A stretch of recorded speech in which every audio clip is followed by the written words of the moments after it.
this is Susan Pakin, and you're listening to the University of Chicago Public Policy Podcasts.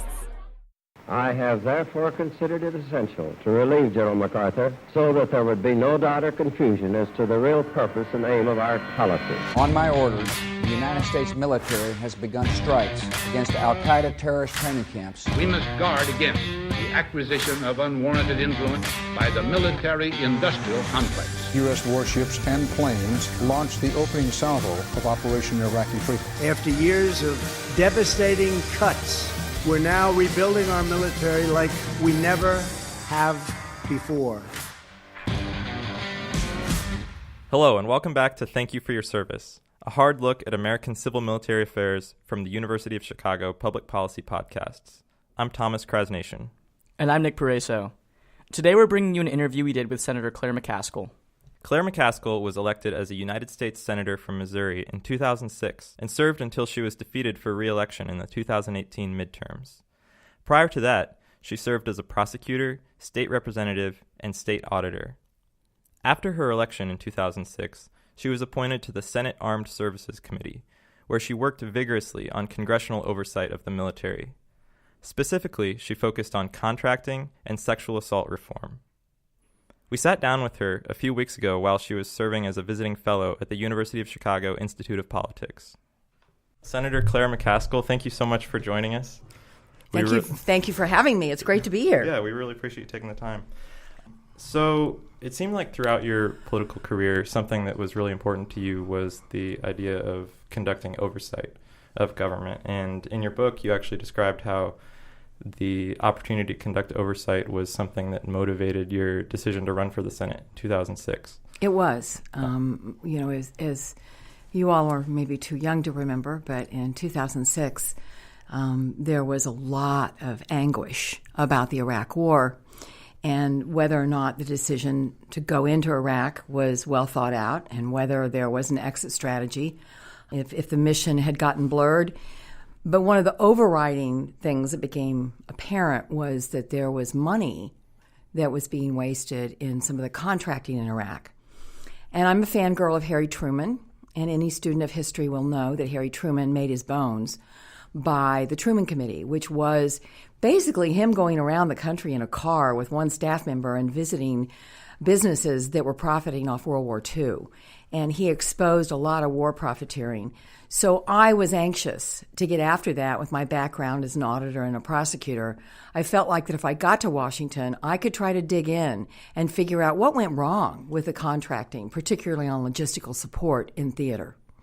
So what were some of the ways, more specifically, that you saw issues with that contracting? Well, first of all, when I made my first trip to Iraq as a member of the Armed Services Committee, I didn't go over for the, I'm going to be kind now because I do love the military, I didn't go over for the standard PowerPoint because, as you all know, if you've been around the military, you can't go from one end of the block to the other without a PowerPoint. And so the PowerPoint presentations and the typical congressional visit to Iraq had a lot to do with the efficacy of the war. I didn't want that trip. I wanted a trip strictly on contracting. I wanted to go into an FBO, a forward operating base, an FOB, and find who was the one with the clipboard that was actually figuring out what was the money going out on this contract. And the biggest contract was the log cap contract. And it became famous because this was Haliburton's contract to do logistical support in theater, things like building showers, providing meals, doing some of the engineering that you would typically expect the Corps of Engineers to be doing in terms of moving forward. So I started asking these questions over in Iraq, and I was stunned at the lack of attention to this piece of the warfighting effort. And I can tell lots of stories about the first trip to Iraq. One of the stories, Ann Dunwoody, who was with me, who was the first woman 4-star in the Army, she accompanied me over there, and she admitted to me on the trip back that everything we learned when we were there were part of the lessons learned out of Kosovo. So they had gone down this road. They had done sloppy contracting. They'd wasted hundreds and millions, and in Iraq, billions of dollars. And then they did it all over again in Iraq. So what really had happened, if you take a bird's eye view, the military decided, the commander-in-chief decided to move in Iraq. The military took that order and executed that order. They did not have the capability in terms of boots on the ground to do a lot of the support they needed. So they did a cost-plus contract with Haliburton, no bid. And cost-plus means whatever the product costs, they got plus a profit. So the incentive was for them to monogram hand towels in theater. And they did that. Believe it or not, they monogrammed hand towels in theater. They had no incentive to keep the costs low and every incentive to keep the costs high. So we went after a number of things. We went after cost-plus contracting. We went after no-bid contracts. We went after even things as simple as the contracting representative in each unit, that they have to be trained and that there's accountability for the commander of that unit. If the contracting representative was not checking off things and figuring things out. Let me tell you one final story, and then you can jump in if we need to change gears, we can. I'll never forget this. There are two stories I'll never forget. One, I was in a temporary building in Iraq outside of one of the main bases, and all of the brass was there for that area. I mean, there was a lot of fruit salad in the room, right? Lots of color, lots of stars. And they were doing a presentation to me on the log cap contract because I wanted to hear about it. And who did they have do the presentation? This nice civilian woman, okay? Nobody wanted to go near this presentation, so they push it off on this civilian woman who is in theater. And so she's supposedly the one who knows the most about it, so that's why they had her do it. So she does this presentation, and they had a bar graph about the billions of dollars that had gone out. It had gone to like 24 billion to 27 billion one year, and then it'd come back down to like 23 billion. So I'm trying to throw her a bone. I'm trying to help her look good in front of all these guys because I'm feeling for her, right? It was so unfair to make her do this because they knew I was coming with my fangs bared, right, and my claws out. So I say to her, I said, well, why don't you tell me what you did to bring the cost down that year? And she sat back in her chair and she looked at me and she looked around the room and she goes, I actually have no idea. And it was $2 or $3 billion difference. So it was such a moment that crystallized how the military had failed to see contracting as a core piece of their mission.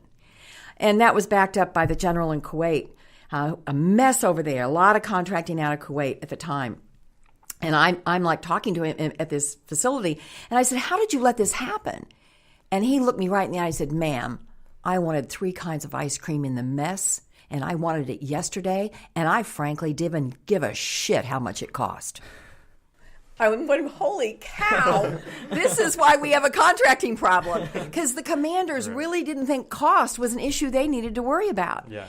I guess people hearing the story about this 3 ice creams, some of them might think it's a few bad apples, senior officials that are the cause of this problem. Other people will look at these monogram towels and think that maybe it's systemic throughout the Department of Defense. What's your take on that? Which one of those two do you think is the issue? Well, the latter is closer to the truth. I think at the time I did this, which was in 2007, 2008, 2009, it was pretty systemic. I think there had been a wide failure of the Pentagon to address contracting abuses. We were able to pass the war contracting law. We got a contracting commission appointed. It was actually the way a commission's supposed to work. By the way, I did this work with Jim Webb. For those who don't know who Jim Webb was a senator who I served with, who was one of the most decorated Marines in the Vietnam War and a very recognized author about that war and other things. And he and I did this together, and with the help of John Warner, World War II veteran Republican who had been chairman of the Armed Services Committee. The Republicans resisted this War Contracting Commission because they thought it was going to be a political thing to go after Bush. And it really wasn't. We really wanted to clean up contracting. So we got the commission, and then we got the recommendations of the commission, and we actually got those recommendations passed into law. So there's now a contracting command. There is now a requirement that the contracting representative in each unit be trained. There is now much more lines of accountability. It's very difficult to get a cost-plus program approved now. sometimes when you're in the Senate, you spin your wheels and you don't really think you're getting anywhere, and especially if you're working in the Pentagon. I mean, it is pretty calcified there, guys. All of you that are destined to work there someday, and I bet all of you will, because if the one thing the military does right, it breeds good leaders, and it finds good leaders, and it promotes good leaders. They're really good at that. But a civilian employee at the Capitol went over and volunteered. If you're a federal employee, you probably know this. You can volunteer to go in theater and do support work that is civilian in nature. And somebody who worked in the research division of the Senate, of Congress really, went over to Afghanistan to help out on something. And she got back and she called a member of my staff and she goes, I think your boss would love to hear this story. When I was over there, we were sitting around a table and we needed to get a hold of this stuff. And somebody said, I think we can get away with a no-bid contract. And at that moment, somebody in the room said, if you do, McCaskill will be all over your ass. And I'm going, okay, we've made progress. This was like 5 or 6 years after I began. So I do think we've made progress, but there's still so many problems with the way the Pentagon decides to purchase things, from the smallest things to entire weapon systems. I mean, the F-35 is a good example, where it is a weapon system that is a poster child for not on time, not on budget, not managed well. They kept changing the requirements, making it much more expensive. And then the pressure is to buy more of them, right? Because the more you buy, the less expensive each unit is. Well, and so here they are saying we're going to buy more. Meantime, they're not ready. And so we've got flight decks empty. And I'm like going, what? FA-18, 85% capability, not a problem. Let's fill in those gaps of half the price, 85% of the capability. What's wrong with you? Let's do a blend. And so there's example after example I could come up with after 12 years of this work where the Pentagon has done better, but there's also lots of examples where they still have a long way to go. So you brought up the F-35. There's kind of this narrative out there that congressmen a lot of the time vote on defense policy issues, not really based on like the best interests of the armed forces or of the nation, but rather on local concerns from their districts, right? Jobs, contracts. How did you see that play out, and how did political concerns basically with your constituents affect the work that you did with the Armed Services Committee? Well, I'm not going to lie to you. I mean, it's hard. I have Boeing in St. Louis. That's where the FA-18 is built. Thousands and thousands and thousands of really well-paid employees. It would be a brutal hit on the St. Louis economy if that line shut down. Now, Boeing is busy getting contracts on other things in the future, and so it was never like I felt that I was responsible for keeping the doors open at Boeing. But it certainly was a consideration that, now, I was lucky in that the product that was built in my district was cheaper and almost as good as the one that they'd screwed up on. So I never felt guilty about raising the flag for the FA-18 because it was a value for taxpayers. But I can tell you stories in defense markup where the votes were clearly not along the lines of Republican and Democrat, and not along the lines of a policy consideration, but rather along the lines of who had contractors in their districts. And what these defense contractors have done is kind of evil, because what they've done is they've spread out the supply chain for all these various weapon systems so they're in at least 25 states. We'll do the math. If they're in 25 states, that's 2 senators per state. You got 50 votes right there. So shutting down, whether it's, we have the low-flying aircraft that they've been trying to shut down. There's helicopters they're trying to shut down. And every time the military does the right thing and says it's time for us to move on and we need to begin to transition out of this frame, the people in those districts, the lobbyists for the defense contractors just flip a switch, and they've got all these senators going, no. One of my favorites, I love Angus King, but I remember the markup where he was insistent on getting New Balance tennis shoes as one of the options for the military because they're made in Maine, right?